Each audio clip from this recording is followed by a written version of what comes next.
Good afternoon, everybody. Welcome to the Spokane City Council briefing session for May 15th. Madam Clerk, would you please call the roll? Council President Beggs. Here. Councilmember Bingle. Here. Councilmember Cathcart. Present. Councilmember Kinnear. Present. Councilmember Stratton. Here. Councilmember Wilkerson. Present. Councilmember Sapone. Here. Let the record reflect that all council members are present. All right, and in a new practice, before we go to the advanced briefing, we'll check on any amendments to tonight's agenda so that it can be prepared in time for signups. First thing I see is item 13 in the consent agenda. There's a request to move that to May 22nd, 2023. Is there a motion? Second. Okay, motion and second. Any discussion? All those in favor indicate by saying aye. Aye. Aye. Any opposed, no. Any abstentions? All right, that's moved. And then there are two special considerations, and without objection, I'll take them together for adding to the agenda. One is a letter in support of zero-emission car share service, and then the second, and that would just be to whoever wants to sign on to that letter.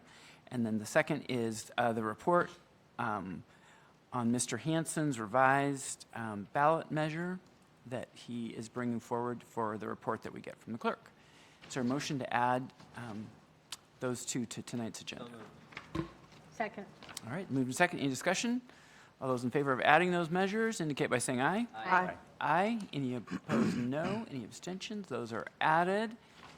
And take it away, Mr. Perkins. All right. Thank you, Council President. Johnny Perkins, City Administrator. This is the advanced briefing agenda for Monday, May 22nd.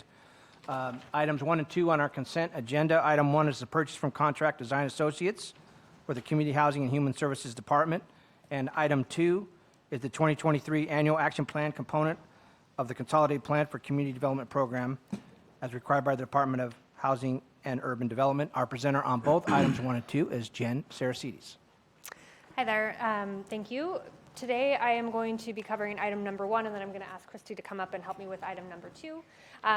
We are requesting to purchase some new desks and cubicles for the CHHS / NHHS department. We do have 3 NHHS staff that sit up in our area. We currently have no other room in our department. We just hired a new person to finalize our CMIS area, and they're sitting over in the planning department until we can have some more desk space. So this will allow us to go from 18 spaces to 23 spaces. So it'll give us 5 additional spaces, which will allow that ability to flex as needed as we bring on additional funds from various sources. Just can we not use the infrastructure they're using now in planning and move that to CHHS? Unfortunately, my understanding is that planning is planning on moving down to the 3rd floor, and that they are taking their desks and cubicles with them, so it won't be there for a long period of time. Okay. Yeah. All right. Any other questions on that? Yeah, was this in the your budget for this year? Yes, so it is funds that we had set aside that was already there, so we did not have to request any additional funds for this. Okay, great. And with that, I'm going to pass it on to Christy. Hello, good afternoon. Since I was here last, we gained 4 public comments on the 2023 Annual Action Plan. I replied to all of those commenters. They were very positive. A summary is, first bullet would be to include Neighborhood Set Aside project, as we heard before. Discontinue the use of SPDAT because it's no longer used. That was a very valuable comment, and we will be editing that portion of the plan. Another person wanted clarification of goal number 3, and we will approach that with our next consolidated plan. This commenter thought that there was too much bundled under one goal name. And then the 4th commenter, and actually 2 others, wanted to improve coordination between HCD and the Neighborhood Community Assembly, particularly the Community Development Committee. And so that is planned for the future. Do you have any other questions about the 2023 Annual Action Plan that I can answer? Go ahead. So what will they be using in place of the SPDAT then, or what have they been using? So the SPDAT is still currently being used in the through the coordinated entry process. So the funds that are part of the annual action plan are actually the ESG funds. So I'm not actually sure if we can remove the SPDOT language for ESG, but it would not apply to any of the other projects. Yeah. I just know that there was a comment at CHHS from a community member about the lack of funding in neighborhood councils. And the little resources they had been taken away or significantly reduced. I can't remember the exact language he had. Is that being addressed going forward? Yes, I apologize if I wasn't clear. That was that first bullet, was wanting to make sure that the set-asides for the neighborhood projects were addressed. Okay. So we are doing that, yes. I would like to just clarify that while we are doing that, it may look slightly different than how it's been in the past, and that's primarily to ensure that the funds that we're expending are meeting our objectives as defined by the plan.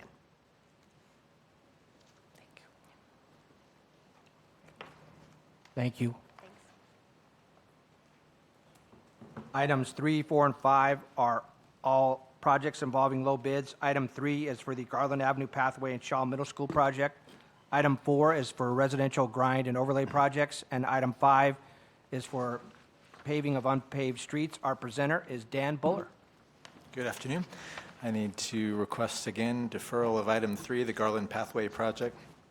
As last week, DOT has not yet given us the authorization to proceed. It's a DBE, Disadvantaged Business Enterprise, paperwork issue, and they're quite particular, and the contractor has appealed DOT's determination that the bid is non-responsive, so that process now starts, and it could easily, but we could be in this position for another 2 weeks or so.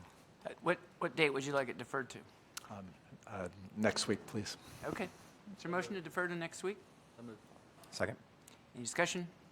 All those in favor of deferring till May 22nd indicate by saying aye. Aye. Aye. Any opposed, no. Abstentions? It's deferred. Thank you. It's been pointed out, this is the May 22nd agenda. Do we want to Oh, I'm sorry. defer it to the 29th? Or Thank you. June? Have to be June five. now. June 5, June 5th then. yeah. Is June 5 okay? 'Cause It's when the I hear next meeting we have after May 22nd. Yeah, I guess it's going to have to be. Yeah. All right. So moved. Move to Second. June 5th and seconded. Any discussion? All those in favor of deferring till June 5th indicate by saying aye. Aye. Aye. Aye. Any opposed, no. Dan, I got an email from KREM wanting more information about this. Who should she talk to? You can refer to me. Great, thank you. Any abstentions? All right. It is deferred till June 5th. Thank you, Councilmember Bingle. Okay. Item 4, proposed low bid contract for the 2023 residential grind and overlay project, which, as you know, is an annual project doing grind and overlays throughout the city. This is a blank agenda, as you can see. We just opened bids at 1:15. Bids and qualifications have been reviewed over the last couple of hours. We'll confirm them later today, but the low bidder was Inland Asphalt of Spokane, firm we work with regularly. 3 bids were received. Low bid appears to be $104,000, or about 10% over the engineer's estimate. We expect the work to start this summer and be completed by fall. And then item 5 is similar. 2023 paving unpaved streets, which also is an annual project where we pave several unpaved streets. Blank agenda item opened at 1:15. Again, Inland Asphalt was the low bidder. And they were $54,000, or about 9% over the engineer's estimate. So the estimate's based primarily on last year's costs, and there's about the inflation rate. We expect work to start later this summer and be completed by fall. Are you seeing trends of that percentage, like 8 to 10% increase on costs this year? We are. I read in the paper on the news the other day that inflation is supposedly down to 5%, but we're still seeing 10%. So we haven't caught it up with. Haven't caught up yet, no. Now, I'll say that's for asphalt projects. I wouldn't want to generalize that to non-asphalt, and these are both primarily asphalt projects. So let me confine my answer to just asphalt. Okay, thank you. Thank you, Mr. Buller. And that would be the reason why we're tying the GFC increases in the future to the ENR and not just CPI, is because it's a completely different, yeah. Item 6, multifamily housing property tax exemption, 6A, Washington Estate Services for the future construction of approximately 52 units. Item 6B, Ryan Towner for the future consideration of approximately 30 units. Our presenter is Terry Stripes. Council, thank you. Great opportunity. We have more housing moving forward. With the project in Council District 1, I want to make a connection back to your Finance Committee and a couple of questions that had come up to Steve McDonald. That project is only because of BOCA, and it is going to be 13 fourplexes all on that Lyons area. So there is one of the BOCA projects. We've had a couple with multifamily tax exemption. The other project is interesting in Council District 2. This is a building that I did not realize had not been occupied with housing for almost 3 years. And this is a building that is across the street from Sacred Heart Hospital as you're going up Grand and passing the hospital. That old building has been vacant completely. And that is going to be fully renovated and occupied with 30 new units moving forward. Yes. Terry, okay, is it on the right-hand side as you're? As you're going north, it's on the right. I mean, going south, it's on the right. Okay, I'm trying to picture it. It was owned for several years. Look, there you go. He's got a picture for you. Thank you. It was owned by Sacred Heart for several years, and they did not like being landlords, and so they didn't have anybody living in it. Yes.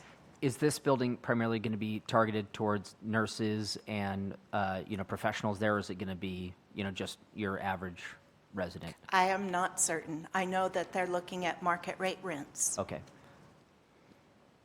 Can I just add one thing about the first project you talked about? Yes.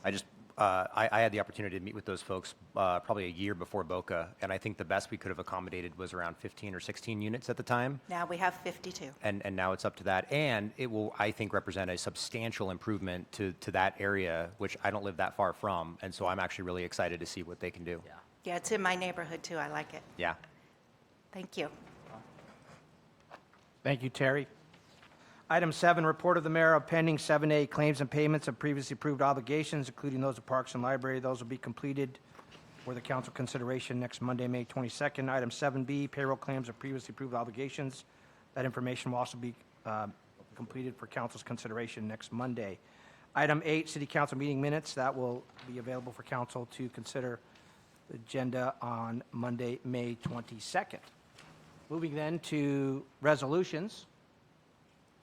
This is the appointment of Mr. John Scott Jordan as risk manager, and our presenter, our Chief Financial Officer, Tanya Wallace. Thank you, council members. Mr. Scott plans on being here next week, which is the scheduled confirmation, but he comes very well qualified with more than 26 years of risk management experience, the last 12 of which he was the Director of Risk Management for the state of Alaska. So he has a vast amount of experience with claims, with attorneys, and oversaw a sizable staff related to risk management and the implementation of safety programs. Very proactive individual. So I'm very excited that you'll get the opportunity to meet and confirm with him. So what does that mean for Mike Ormsby? That means Mike Ormsby will enjoy his retirement very soon. Or until we find something else for him? Yeah. Correct. Yeah. Correct.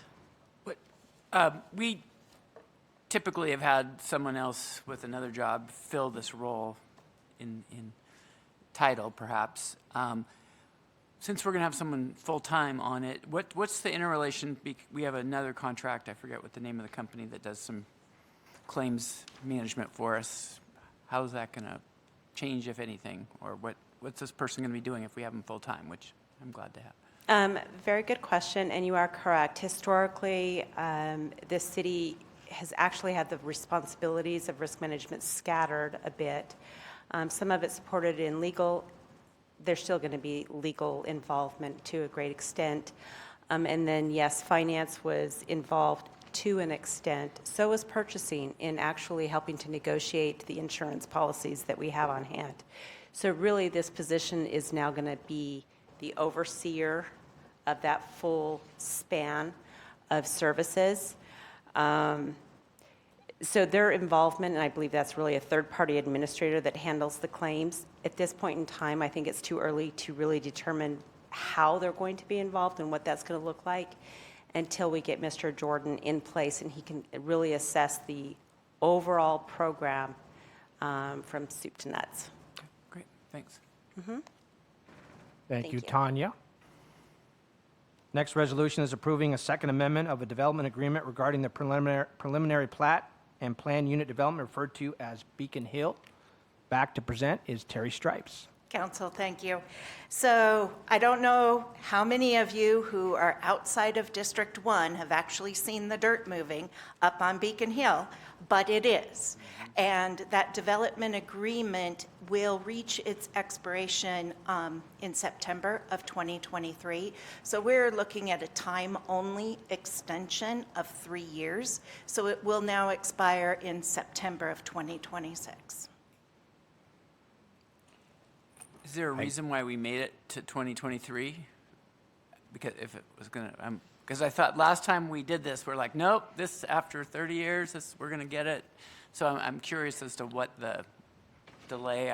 Are you possibly? Two different plats. It's two different ones? Yeah, I think there are two different plats. Okay. And you also may be thinking about the TIF district.